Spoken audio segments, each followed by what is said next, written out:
PDD, while looking bullish, could be facing a bull trap. Let's go ahead and find out exactly what I mean in this video. What is up, you guys? Thank you so much for stopping by once again. This is ARCa coming at you with a PDD, technicals, and raw price action threat of analysis. Before we get started, please make sure to subscribe to the channel, like the video, share the video with a friend so that you and them could consider joining our trading community in Discord called ARCab.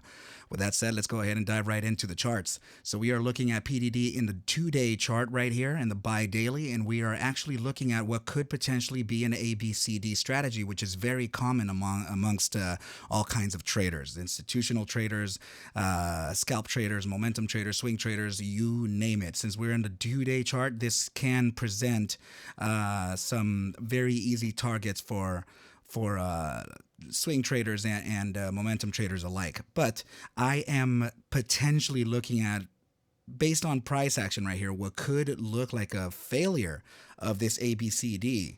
Now, actually, the way I can tell this is by the following chart.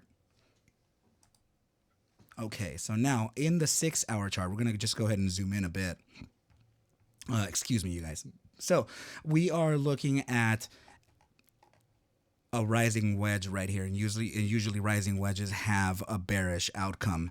Now, another thing that I actually performed an analysis on, this is all technical here. What you're looking at is a supply and demand zone. So this is actually supply. This is a stronger area of supply. This is I'm sorry, this wow, you guys. So supply is usually the areas on top, okay? So meaning that we can sell off. So supply, and supply. And the demand zone is usually at the bottom, so we demand so we can go up, right? Okay, my apologies about that. That was super silly. Okay, so yesterday I was actually looking at this, last night, particularly before markets today, and I was already noticing right here that we were peaking at this resistance, which has a lot of confluence with previously touched targets. We can actually extend this just a little bit further back so we can see just how confluent this target is. So this is very likely an area to where we are not going to pass just yet. And this is what I mean by a bull trap. Since we are in the 2-day time frame in this here, and we are starting to print, larger wicks to the upside, similar to this right over here. Usually when we start doing this, it's not looking too good. Another thing is that we have now printed, this is another formation, you guys, so please bear with me with the formations on formations, but this is usually one that does get honored pretty well. This is a 2-day time frame at bearish engulfing. This is a textbook bearish engulfing. It couldn't look any better than this. So we need the body of the previous candle to be entirely engulfed by the following red candle, and that's exactly what is happening. And since we're in a larger time frame, I would consider giving this plenty of credit. Okay, so there is some downside to be looked at here. Now, on the 6-hour print, we can see that we did a hammer candle on this 6-hour print.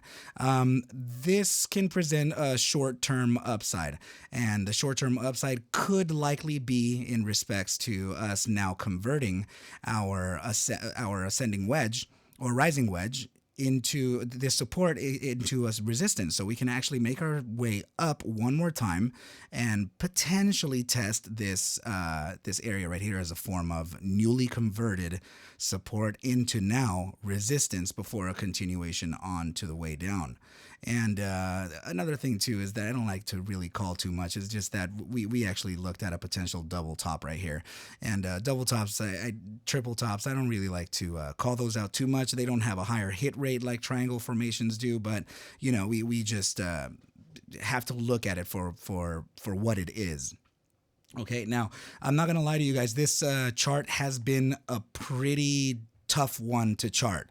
This one was not easy by any means whatsoever. So it looks very obvious now, but when you are looking at it like this, for the first time, you're just like, what the heck is going on, right? So this chart does definitely have it did present a challenge to it, but I am momentarily bearish on this asset for the medium to longer term. And the reason why I say this is because of what I just mentioned right over here. And now this is a typical setup too. You're looking at the breakout out of this wedge, which is a triangle, and usually these triangles tend to break out when they are about 70% to 75% to the apex of the triangle. So we are pretty much in schedule with this. So let's go ahead and take a trend line from the top of the triangle to what could be the lowest point of the triangle, which could be here in alignment with this line here, and apply it to the breakout point, which is this candle here. We can see a bottom target or a price objective that is very much in confluence with the 49.19 0.5 fib, and so we're looking at a let's see, support range between 50.53 and 49.19. So we can actually just draw a quick little box right here just to see if this can be an area of desire. Now, please also mind that this is just the price objective based on the triangle's formation rules. But this is still what I consider to be the larger probability, which is the supply zone.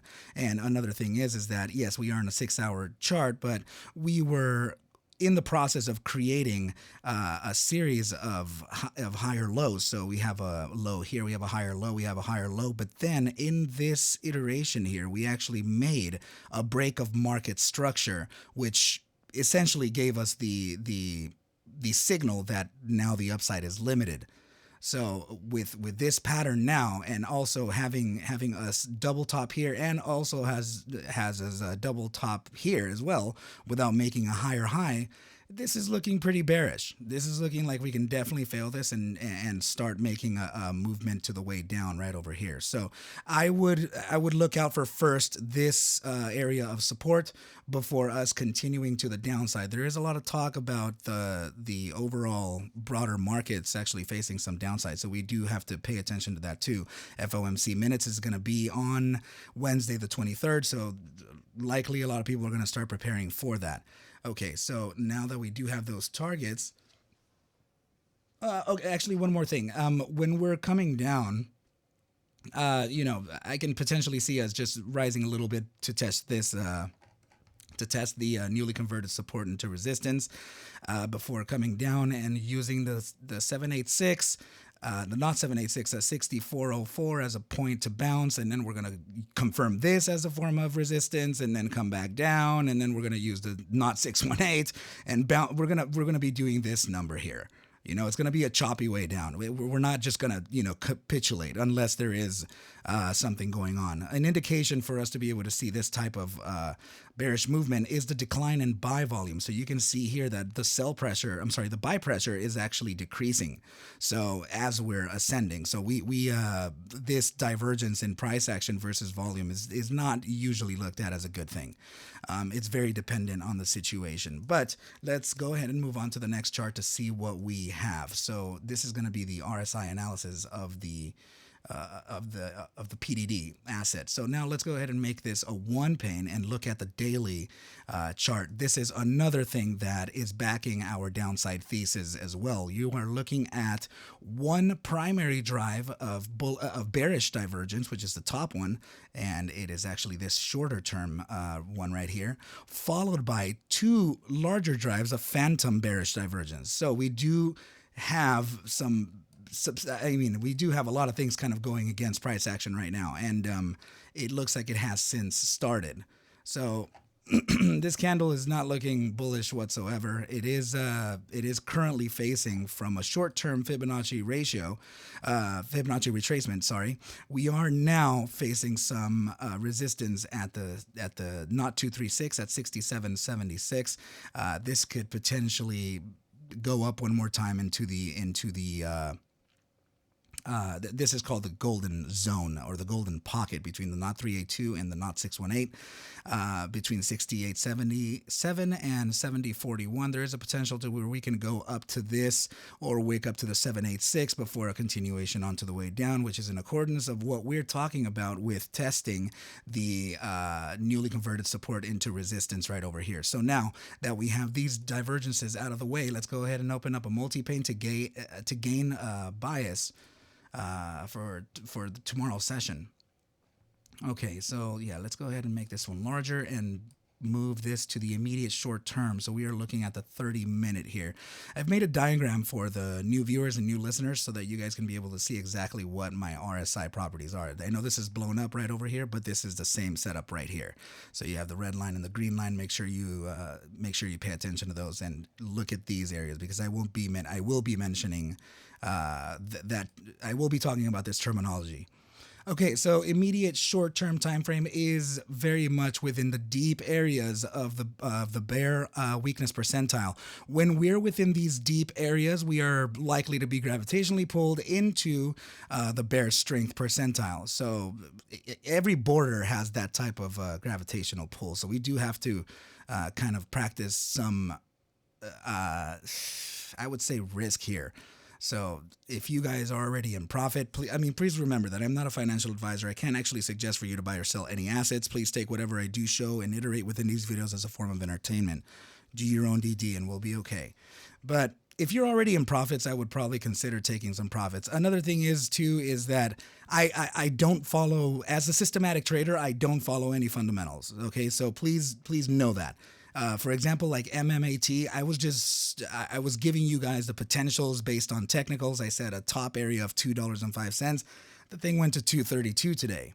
So, there's only so much I can do about a psychological component added when you have this like S1 filing happening with it. So just please know, you guys, that I'm not following fundamentals whatsoever. The only fundamentals that I follow are macroeconomic fundamentals,